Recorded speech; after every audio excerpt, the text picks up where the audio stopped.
everyone, and welcome to Book Solid. We're your hosts. I'm Soraya. And I'm India. And today we're going to be discussing Mexican Gothic by Silvia Moreno-Garcia. But before we get started, we have some incredibly exciting news. We officially broke over 1,000 downloads. So thank you to everyone who's listening from whatever device, whatever program you're listening. A huge, massive thank you. We're so grateful for your support. And we just wanted to remind you guys, too, at the top of the episode, if you like what we've been putting out, please be sure to leave us a rating and review. We really love hearing what you have to say about the show. We look forward to it. So please, if you're listening on Apple Podcasts, or I guess YouTube, because you can also leave comments, please be sure to subscribe. Please leave us a rating and review. And one more announcement. If you don't follow us over on Instagram, it's Book Solid Podcast, but we just announced that we're doing our first ever author interview. So on October 19th, we interviewed Julia Walton, the author of Words on Bathroom Walls. Her book was recently adapted into film, and we had the opportunity to chat with her about both the book and the film and her upcoming novel, Just Our Luck, so be sure to keep your eyes peeled for that. Spoiler alert. Hey guys, just as a heads up, we will be revealing spoilers in this episode. If you haven't yet read the book or seen the show or film, this is a courteous reminder to proceed with caution. So, jumping into Mexican Gothic. This was way, way different than any book I had ever read. I definitely never really dabbled in like the Gothic horror genre before, and it was a really interesting read. So, yeah, I just want to say, okay, so I don't know if I've talked about this on the podcast before. I know you know, Sarai, so I've told you like 8 million times, but my siblings are huge horror fans in general, specifically my older sister. And so I remember like every Halloween, Freeform, formerly ABC Family, they do like their 31 days of Halloween. Mm-hmm. Like my sister loves horror, and I was always terrified as the baby sister, but I had to keep up with the cool people, right? I had to keep up with them. So I always watched them, and my parents were like, don't watch it. You're going to get scared. And I was like, no, I'm strong. They're like, okay, fine. And so I'd watch it, get scared. And so I feel like in recent years in my adulthood, I've almost become immune. Like it really takes like gut-wrenching dread to like scare me these days. And I will say, I could talk about this more a little bit later, but recently, one of the few things that has actually managed to scare me is The Haunting at Hill House on Netflix. And this book, I genuinely, there's parts of it that are unsettling, eerie, it's a Gothic horror. Like Soraya was saying, I hadn't really read much of those. In fact, I can't name any off the top of my head that I've read. But like I was genuinely scared reading this. Yeah, it's so funny that you say that thing about kind of just getting like desensitized in a way. Because growing up, I guess I would say maybe I was indifferent to horror. I definitely didn't seek it out. But, whenever you spend the night at your friend's house, it's always like, let's watch a scary movie. And like, I had a friend in middle school who was really into it. And I'd be watching like the cracks of my fingers and squinting and trying to like watch, but not really. But then in college, a lot of my friends were film majors. And so they were, like introducing me to all kinds of like classic horror and, things I'd never seen. And it was funny, like I think it was my freshman year, during the month of October, we're like, we're going to watch a different horror movie every day. And then we loved it so much, we carried it on like all through November. So because of that, I feel like I've just seen so many at this point. Mm-hmm. But yeah, this was eerie. It was creepy. It was definitely like got under your skin and made you feel like there was a point I was reading last night and I was scared to go get water. I needed to go to the kitchen and I was like, I'm too scared to go get a drink of water.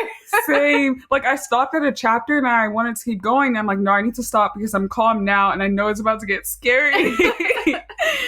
Yeah. And I also just want to say, so I genuinely can't think of another novel off the top of my head that reflects the Latinx community in the 1950s kind of general time period. And so like this was really just refreshing to get that perspective. But also with that, with the focus being minorities, like the element of eugenics and all of that superior, like as a person of color, as a Black person, like that's horror. Yeah. That's truly scary. Like that. And I remember at the bottom of page 18, so like literally the beginning of the book, when Noemi meets Francis, she says that he's describing the high place, and he's saying it's a little piece of England. They're not allowed to speak Spanish there.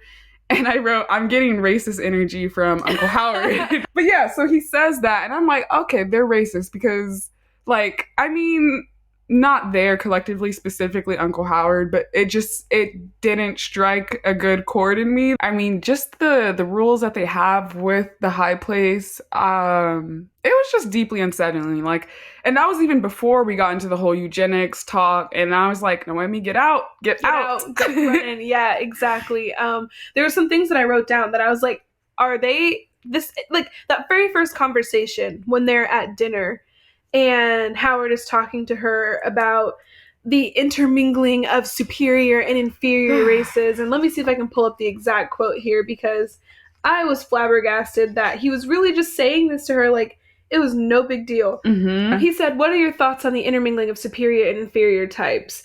And then he kept pressing her, asking, is it the destiny of the people of Mexico to forge a new race that encompasses all races, a cosmic race, a bronze race?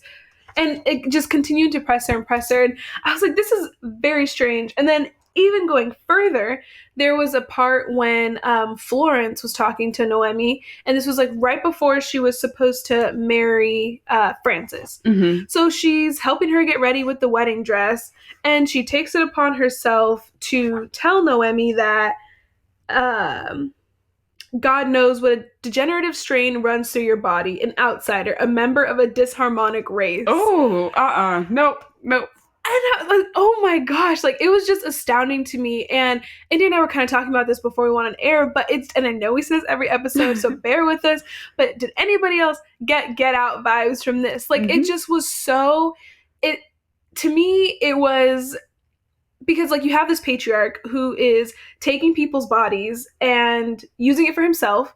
Mm-hmm. And to me, it's just the way that they're using a group of people who are deemed below them, but they're trying to extract their best traits for their own personal use. I was like, this is Get Out. Like, this is very Get Out-esque. Yes. I had a note on that.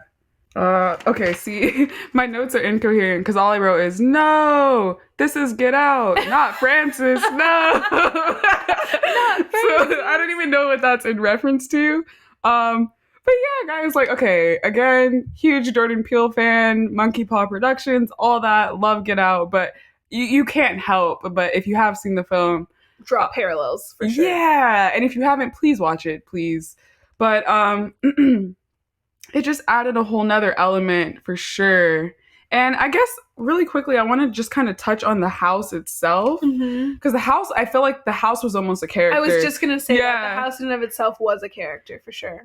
Yeah. And like we were talking about this off air, and I think it was the summer before 5th grade. On my birthday, Monster House came out. And I went with my best friend at the time and my grandma. And just this idea of this house being alive, like a living vessel. I also I mentioned it earlier in the episode, but Haunting at Hill House vibes, just from like the description of this massive, like haunted manor. Mm-hmm. And then The Shining. Oh yeah, that's a good one. Yeah, I only brought in The Shining just because like the beginning, like few scenes where they're going to like the mansion, it's all secluded, extremely far from like civilization. There's a lot of like terrain and land around it, because I know that was a big thing. Like it seemed like every other chapter in the middle of the book, they're like, there's ravines everywhere. Yeah. It's like, okay, we get it. But you know, it definitely played a part in like creating this tension and drama, because we know she's gonna, like, just from the way things were going, I'm like, okay, eventually Noemi's going to kind of get stuck here. And then eventually she's going to find herself outside of the mansion. But then there's all this land and, you know, cemeteries. So naturally. Yeah, it's interesting too. And like, while we're on just speaking like general thoughts on the book, so this book has been raved about since its release. I've been seeing it on, you know, the Bookstagram community for months, and I know it did really well, and you know, it has high rating on Barnes & Noble and things like that. And so my thing is whenever someone tells me you have to read this book, it's incredible, or you have to watch this movie or this show, I feel like it never lives up to the hype. Like I almost know I'm going to be let down because people build it up so much it can't possibly live up to my expectations. And so I was really worried that would happen with this. And as soon as I started, like I was 10 pages in and I was like, this is going to be good. Mm-hmm. Like, Silvia Moreno-Garcia, such an amazing author. The way she brought this story to life, like, I was immediately immersed into the story and the characters, and I could just tell it was going to be as good as everyone had led me to believe it was. And I was not disappointed, especially this being a book that, I don't want to say outside of my comfort zone, but just not something I gravitate towards normally, this genre. And so, yeah, it was amazing. Yeah, and just kind of like piggyback off of that. So there's definitely a lot of references to like fairy tales, and in my notes I wrote, this is a dark, wicked, twisted classic fairy tale reimagined. And also that the Doyle family, I was getting cult vibes. Yeah. I don't know. It's very the way they have like convinced themselves that this is like a good thing, and they must do this for the sake of their family. Like on page 248 it says, in reference to Uncle Howard, he was lord and priest and father, and they were all his children, acolytes, blindly obeying him. Oh, yeah. Absolutely not. Like, that's a classic cult, and I don't know, there's so many elements that I've never read anything like this before, and while I was drawing comparisons, even like Beauty and the Beast a little bit at times, like, there's so many, like, there's like a rich pop culture little bin to pull from, but I've literally never read something specifically like this. And so, I just fascinating. And like you said, when people start hyping stuff up, like, and in fact, there's times when like certain shows or sometimes even music, I'm like, okay, I'm not going to listen to that show, at least until the hype dies down, because like, it's kind of like I forget the word, like community thinking or like group thinking. And I don't know. I try, even with the podcast, like we've talked about this, we try not to let like outside opinions kind of like influence ours. Right. But it's also tough in the age of social media, technology, Yeah, I totally agree. And it's funny because when you were saying, I just thought of this when you were mentioning, certain films that it's reminded you of. And we were talking about how everyone has accepted that this is who their family is and this is what they do to survive. It really reminded me of the movie Ready or Not, which I believe we talked about. I cannot remember what episode that was when we referenced it. I think it was The Guest List. The Guest List. Okay. And you told me to watch it, so I did. And this is very like, I definitely see some similarities there, because if you haven't seen Ready or Not, we're not going to spoil it, but there is kind of like a ritual that the family in that movie practices in order to protect their livelihood. And that is very much mirrored here. Like they're going to, force these women to be married and bear their children so that, Howard can then inhabit their bodies because it protects their livelihood and they can, live these essentially immortal lives. So yeah, it definitely like had some comparison or a lot of similarities going on there. For sure. Do you have any more general thoughts with the book? I'm excited to talk about Noemi. Yes. So. The queen. Yeah, one thing that came to mind with Noemi when, my junior year of high school, I was in AP Comp, and my teacher, like, she didn't cuss, but instead of like not cussing, whenever we were talking about super cool literary characters, she'd always call them bad action. And Noemi is bad action. I'm just gonna say she is. Like, I love the way her character is written. She's written so well. She's clever. She's strong-willed. Like, I love that she knows what she wants, and she's unwavering in that. She's not gonna, like, let someone come and change her mind, and she's steadfast. Like, she's just strong, independent, clever. We love her. Yeah, she's definitely beauty and brains, and I think she's very aware of how she's perceived. She knows that people think like she's just a pretty socialite, but she's also very intelligent. She's studying, I think it's archaeology or anthropology. Yeah. I knew I was going to mix those up. But yeah, she's studying that, and she's very like she's ambitious. Yeah, I don't know, it's really refreshing, because that's one thing, especially with like all these books we've been reading, if the protagonist isn't strong, then that right there is already kind of like kind of can pull you out of the story. Mm-hmm. And it was so nice having such a strong, interesting protagonist. Yeah, like, and that's the thing too, is like she's very aware of the world in which she lives. You know, she's wealthy, like you said, she's a socialite. She knows what things are expected of her, but she's like, okay, those things though are not going to stop me or prevent me from doing the things that I want for myself. Like there's even a part where I think she's talking to Francis or something, and I can't remember exactly how the conversation goes, but he like presents her with two opportunities.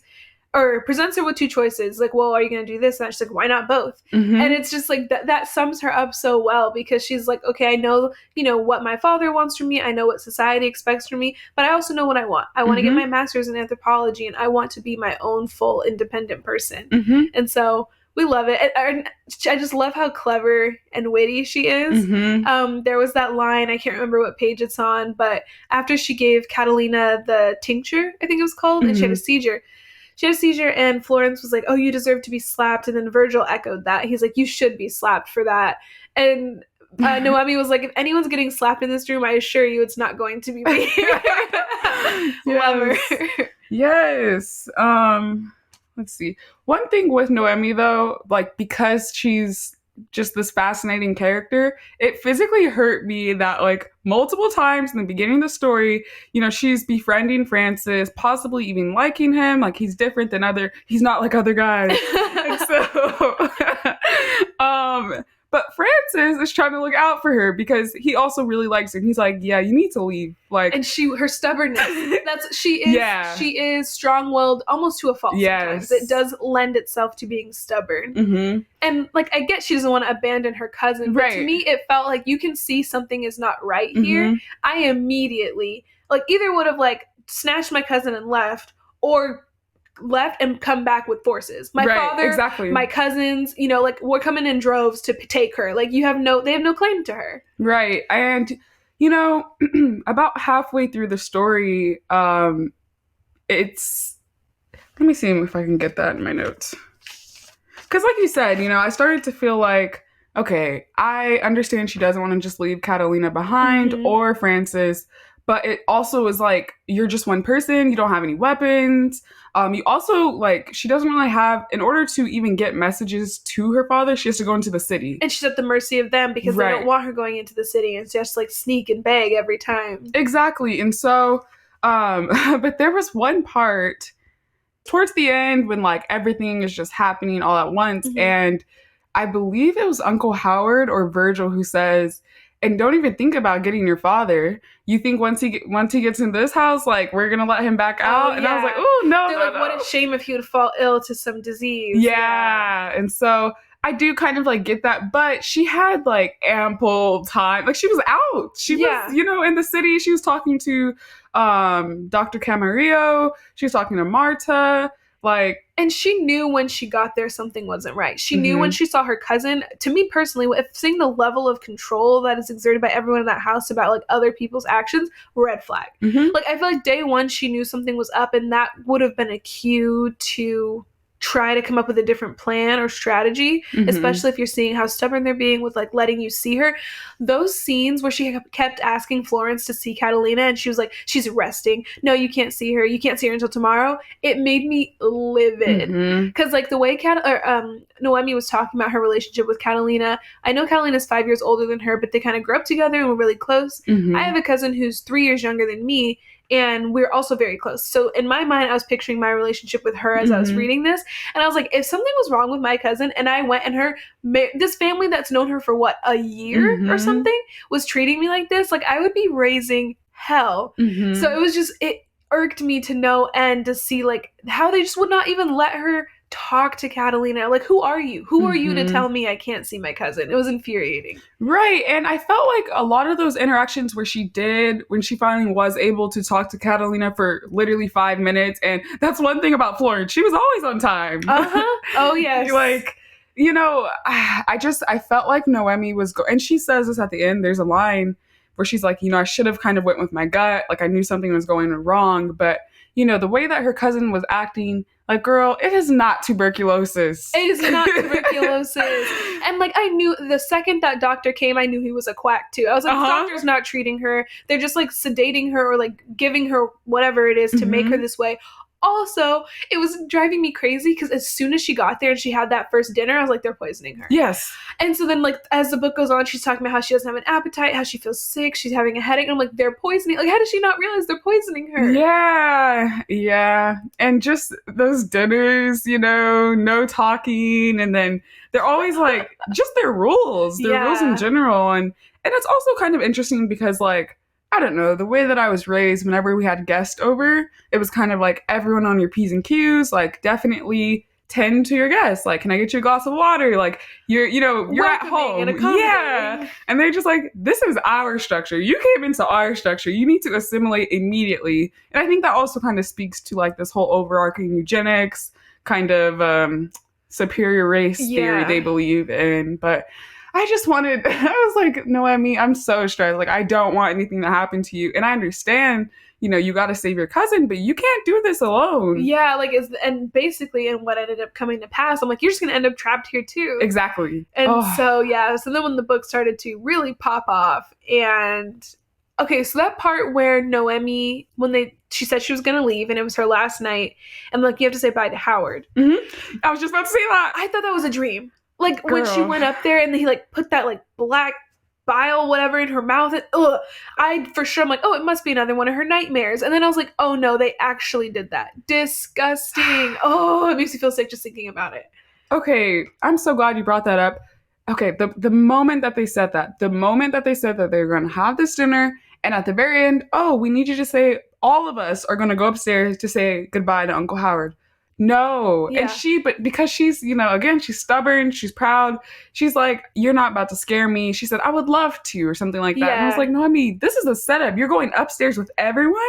I knew something, but I nothing could have prepared me though. Like, I knew something was going wrong. But not that. Not that. And like, I don't really do throwing up and all of that, and then just boils and like the way she described him was so disgusting. He was he was a creature. Death embodied. Like, yeah, truly. Yeah. Yeah. That was, there were definitely parts that were, like we said, it was very creepy, very eerie. There were parts that were hard to read, hard to stomach even. Yeah. And, I mean, I'm sure that was the intended goal, and it was definitely achieved. Mm-hmm. I do have a question for you while we're kind of on the topic.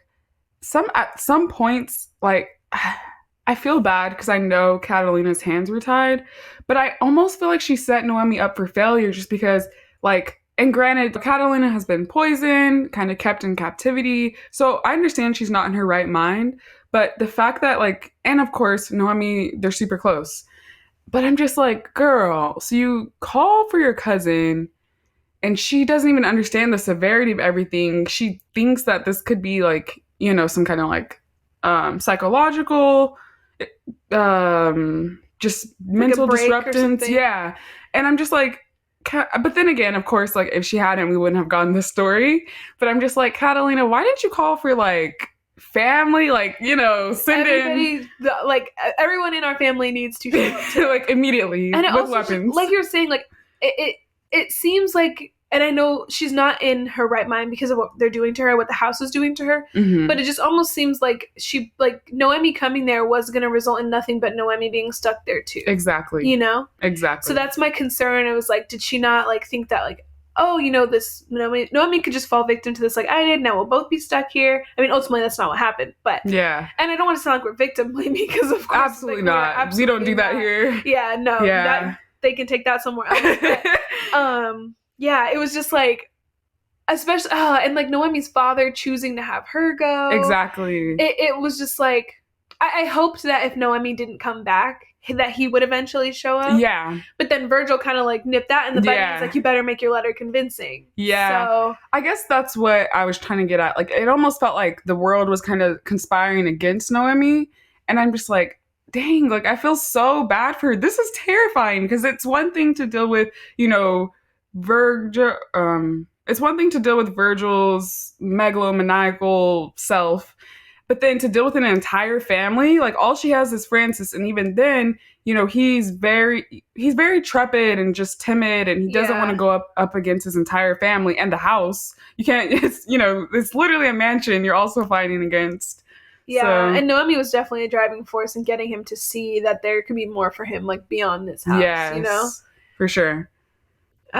So I guess moving into Francis, if we want to talk about him a little bit, I think the only thing I really wrote in my notes about him was um, I just said I want better for Francis. I want him to stand up to these people in his life because he just let everyone bulldoze right over him and Mm-hmm. treat him like absolute hot garbage. And he Mm-hmm. just sat there and he took it. And like as the story went on, like I don't know, as we were introduced to more and more about him, like his artwork and like he Mm-hmm. was like this gentle and caring person. I was like, can we please like? And I was convinced he was gonna die. Yeah. Like especially like in those last 50 75 pages when Yeah. things really popped off, I was like, it's gonna be like, because in a horror movie there's always like a character you love that dies, and I was like, it's gonna be Francis. Let me just mentally prepare myself. So yeah, like I like that the ending is kind of open-ended. Like we're left to think that maybe they did beat the house and everything's fine, but there's really no way of knowing because it lives in the blood, as they keep saying. Yeah. So I like to think and hope that he was able to move on, but it makes you wonder. Right, because if I'm not mistaken, Francis's father was like outside of the family. Yeah, I think Florence, because they said Florence and Virgil are the only ones who left, but they came back, and I think Florence left and like picked him up somewhere and brought him back. So that also kind of, it was giving me hope because I'm like, okay, only like half of his bloodline is this like corrupted, and not to get too much because I don't want to spoil it. But there's also definitely some parallels with the show and the book Lovecraft Country as far as like this idea of bloodline and family. But that's all I'll say. I don't want to spoil anything on that. But just, yeah, with Francis, like, I was nervous. So like I didn't know if I could trust him because I'm like, this family is so deceptive and cunning. Like, is he just a pawn that they're using? Is he secretly like in Get Out? I was thinking Rose, like he's secretly a eugenicist, and but it was like ultimately towards the end, I just wanted more for him, like you said. Like I wanted him to stand up to Virgil, to stand up to his mother. His mother, atrocious. Atrocious. Not her. I keep wanting to call her Francine. Florence. Yeah. Florence. And like even when they were about to, so when Howard was going to take Francis's body, and Noemi looked and she's like, "You're really gonna let him do this? This is your son." And she's like, "He's just a body." Ooh. That level of detachment, I'm like, for your own child, like who you raised and birthed, how could you be like this? For this, what it's called, the gloom that's so important to your family, and maintaining this immortality for a man who's terrible. You guys are doing this all for a man who's absolutely terrible. Yeah, and I guess with Florence, I literally don't know. Like, is part of the argument this house and I don't know, Uncle Howard mind controlling her essentially to behave this way? But I just think her being the only other woman in the house aside from, I know they have some like housekeepers and stuff, but she's one of the only other main character women we have in the story. And the fact that she's one of the biggest antagonists against both Noemi and Catalina, it was even more unsettling because I'm like, girl, like you're gonna allow this assault and just all, and if not even allow but be actively a part of it, and it was another layer of chill and scary. I feel like outside of the house, Florence is wicked to the core because like just the part that she played, her going to seek, I think Richard was her husband that she married, who's Francis's dad. Her going out to like seek another person and bring him in, knowing what this house is going to do to him, and having no remorse about that because she had to bring someone in to preserve the family line. Because what did they say was happening? They had to, like, every now and then it would kind of like the bloodline would kind of weaken, and so they needed to bring in like fresh blood. That's right. Which that in and of itself, like, goodness gracious. Woo. Okay. Yeah. I wanted more for Francis, but ultimately I am glad. And like you said, I thought he was gonna die for sure. Like, 100%. I thought he was a goner. And just the fact that like some of these plot twists were so fascinating towards the end, like when Virgil reveals he knew everything and he's like, I predicted he orchestrated it basically. Yeah. And but one thing, I don't know, did you catch this? So as we all know, Francis gives Noemi his pocket knife, or no, his razor. And then he says, oh, on our wedding day, like, I hope you don't mind a little stubble. But then I'm like, they're going to know.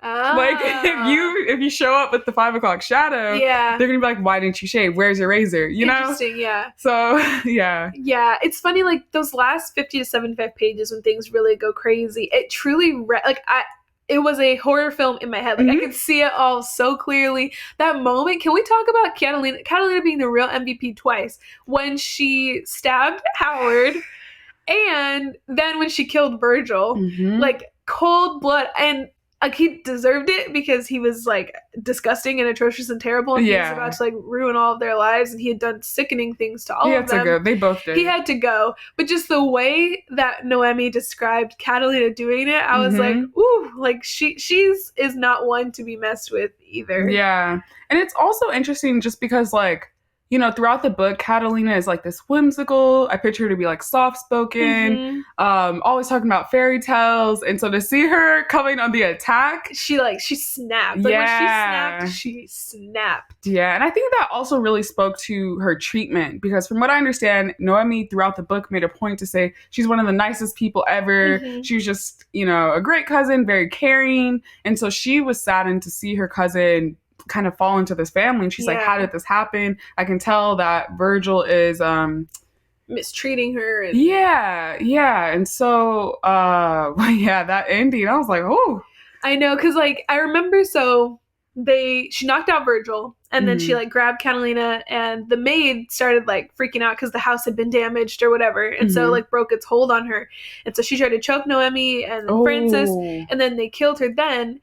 And then I was like, okay, like I knew it wasn't going to be that easy. So they're running, and they run into Florence, and she has the gun on them, and they go to Howard's room, and then I'm like, okay, something's going to happen. Like, something has to happen here where this is not going to go through, because otherwise, like, where does the book go from here? And that was when Catalina snapped. But there's a whole time when they're like making their great escape, because at this point, pretty much everyone in the house is taken care of, and they're like trying to bolt out. I'm like, I know that Virgil's going to pop up somewhere. Yeah. I know Virgil's not dead. So it's always that moment, like, you know, in a horror movie, you're like, okay, there's one person who's unaccounted for. They're going to show up at the most inopportune time. When's it going to be? Girl, why did she leave Virgil like that? Like,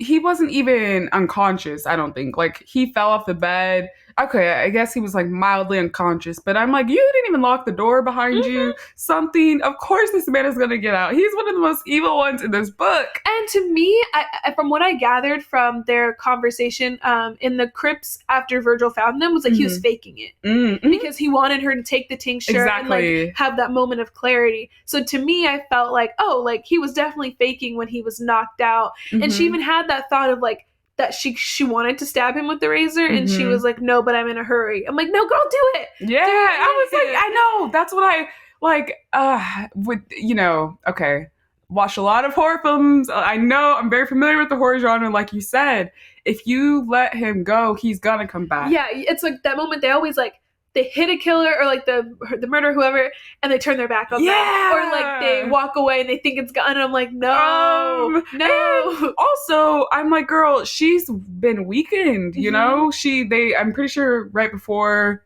they drugged her. Yeah. Oh no, that's when she like had the like the blood, all that stuff in her. Like, she's very weak, right? So I'm like, and she even said she threw a punch and it was like ineffective or something at one point. I'm like, girl, you had the razor. You had it, yeah. And Virgil was just like slimy, disgusting. He made me like incredibly uncomfortable, especially the way Noemi described his smile. Yeah. Like, very like lascivious, in my opinion. Yeah. At one point she says predatorial. Yeah. And I think definitely, and just the fact that, like, you know, so in the beginning half of the book, he keeps throwing it over Noemi's head, like, you don't think I can't take care of my wife? You don't trust me to take care of my wife? No, but then, because I don't even know you. Yeah, like, literally no. Clearly she's not doing well at all. She hasn't recovered at all. So, but then it's also like him essentially using the house and like mind control to try and like make Noemi like him, or you know, sleep with him or whatever. I'm just like, he is literally awful. Yeah, he's disgusting, and he just like, ugh, he like is like serpent-like in my mind, which is interesting because, you know, that they're like house, the crest thing or whatever of like, but he himself embodies that perfectly too. Yeah, he is very slimy. He is serpent-like. He is just Ugh, yeah. Yeah, and I think Noemi represented a challenge just because she didn't want him. Exactly. She wanted Francis, and he hated that. And he was not, yeah, exactly. He is not used to women not wanting him, especially compared to like plain Jane Francis, as they like to keep describing him. I know. I'm like, leave him alone. We get it. Jeez, like his appearance is not him, you know? Like, we get it, you know? But yeah, oh yeah, Virgil, he was something. So one thing that stuck out to me at the very end was there was kind of this reversal of gender norms as far as saving the damsel in distress because, you know, as we know, Noemi and Catalina, like, it's kind of made to seem like they're the ones that need saving when in actuality, they saved Francis. And if anything, it was like this, what's the word? Like a kind of a co-opt? I don't think that's the right word, but they needed each other, right? It wasn't, okay, the guy saves the girl saves the guy. They were like, as a team, as a unit, we're getting the heck out of this place. And, you know, those last few pages and chapters, I genuinely thought Francis wasn't going to make it. I thought he was going to pass out. I thought, you know, the house bind would break through and grab his leg or something. And so, you know, just the fact that they were able to save him was interesting. That is such a good point, and I'm so glad you said that, especially since so much of the book dwells on like, or refers to, you know, fairy tales, and a lot of the time Catalina and Noemi, or mostly Noemi, is reminiscing on when Catalina would tell her these stories, and, you know, everything worked out just fine, and it was like princesses being rescued in towers. I think at some point Noemi even says that, and it's so interesting because like this does flip that whole idea on its head of rescuing the damsel in distress. And there's even a part, I feel like now that you say that, Silvia Moreno-Garcia was telling us this on page 30, because it was when Howard was pressing Noemi about the superior and inferior race and the intermingling, obviously insinuating that they as white people are superior to Noemi, who's Mexican.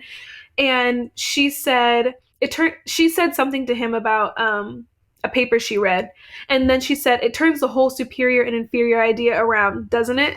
And so then for that to be exactly what happens is, you know, these people who were deemed inferior end up taking down this whole terrible family and saving Francis. I feel like right there in the beginning of the book, we were told, you know, kind of what was going to happen. Right. I'm so glad you said that. And also, just what you said, there was a lot of little nuggets of knowledge hidden early in the chapters, because at one point, let me see if I can get the page number. Okay, so another little foreshadowing moment early on is on page 35. It's, again, they're referencing fairy tales, and Noemi, she says, when she's describing Catalina's types of books that she normally goes for, just picking up in the middle, castles too, and wicked stepmothers who force princesses to eat poison apples, dark fairies cursing maidens, and wizards who turn handsome lords into beasts. And I just thought, like, how fitting. Yeah. Like, I don't know. It's just really interesting. The writing was so clever and strong and compelling. And you can clearly see, like, the personality shine through each character. I can clearly see, okay, this is who Noemi is. And I can clearly see, like, Francis and Virgil, Catalina, all these people came to life on the page. And it was just so cleverly written. Like, I just enjoyed, I can't wait to read more by Silvia Moreno-Garcia. I think this is her debut novel, if I'm not mistaken. I'm not sure. Yeah, that's a good question. Let me fact check that before I am giving out incorrect information. But if it is, I look forward to anything else that she releases, because, okay, it's not. Oh. I was very incorrect. It is not her debut novel. So I look forward to reading her other novels. Yeah, same. And also, from what I understand, Kelly Ripa and her husband have gotten the rights to the story and are crafting it into a show, I believe, on Hulu. Ooh, interesting. Okay. I'm pumped. I'm really hoping this is giving me Haunting at Hill House vibes, because, like you said, like, this book, because of the way it was written, it just lends itself to those, to just visuals, you know? Yes. I hope it is done justice, because it deserves it. If you haven't read it, please do. You will not be sorry. It's perfect for spooky season. Also, if you haven't been following us on Instagram, we are doing a whole spooky series. Peep our new show logo for the month of October. But this is book 1 of our spooky series. So next we have House of Salt and Sorrows coming next Tuesday the 13th. Ooh. Yes. So thank you for listening with us. We hope you enjoyed this episode. Don't forget to follow us on our socials. We are Book Solid Podcast everywhere except Twitter. It's Book Solid Pod. And we'll see you next week. Thank you guys so much for hanging out with us today. Please stay tuned after the outro for more information on our donation of the week.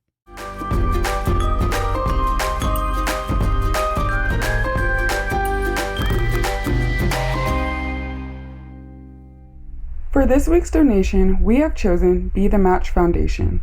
Operated by the National Marrow Donor Program, Be the Match is committed to providing bone marrow to assist the thousands of people diagnosed yearly with serious life-threatening blood cancers. With a network extending across the globe, Be the Match saves countless lives through the transplant process.